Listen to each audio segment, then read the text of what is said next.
రామ రఘురామలాలి మా పాలి సీతా సమేత లాలి కరుణాభిరామలాలి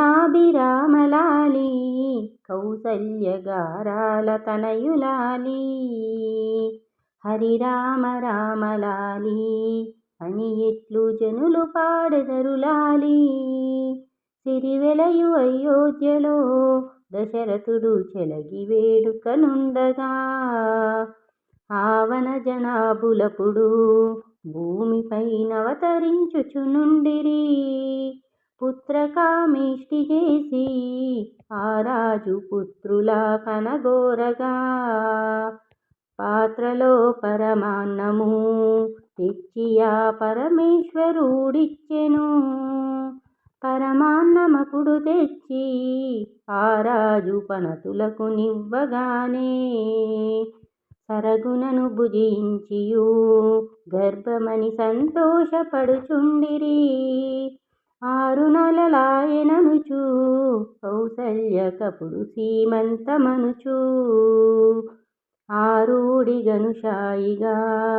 వశిష్ఠాదులందరును తావచ్చిరి 10 నెలలు నిండెనప్పుడు కౌసల్య ప్రసవ సమయములాయెను సుదినముల ముగ్గురికి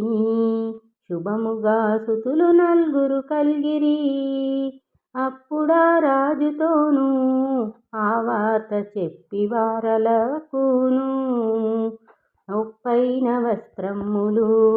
కానుకలనిప్పించి ఉప్పొంగెను రంగైన రత్నాలను చెక్కించి బంగారు తొట్టెకపుడు అంగనామనుల కడకు ఆ రాజు అంపించే అతి వేడ్కతో ఆనిముత్యాల సరులు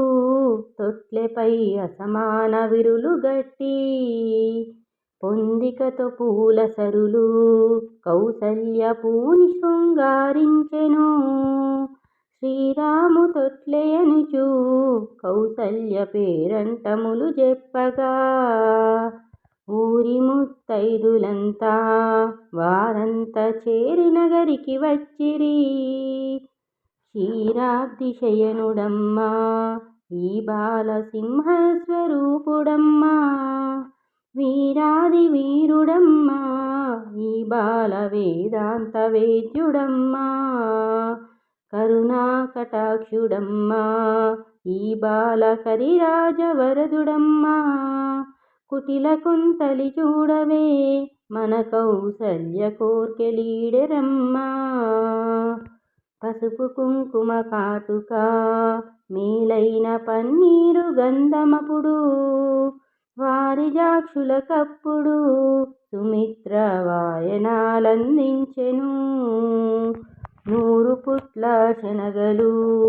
నీళ్ళలో నానబోయించి తెచ్చి వారి జాక్షులకప్పుడు కౌసల్య వాయినాలందించెను ముడ్డి కింద బూసిన ఆ శనకలొప్పుతూ కైక తెచ్చి గొడ్రాళ్ళ పిలిచి అప్పుడు శుభముగా కొడుకులను కనుమానెను అప్పుడా దారిలోని ఆ శనగలొప్పుతో నమిలి చూసి ఉప్పు లేదని ఒకటియు మరి ఒకటి చక్కగా నున్నవనెను రామ రఘురామలాలి మా పాలి అచ్యుతాలాలి లాలి కేశవాలాలి లాలి హరి హరి రామ రఘురామలాలి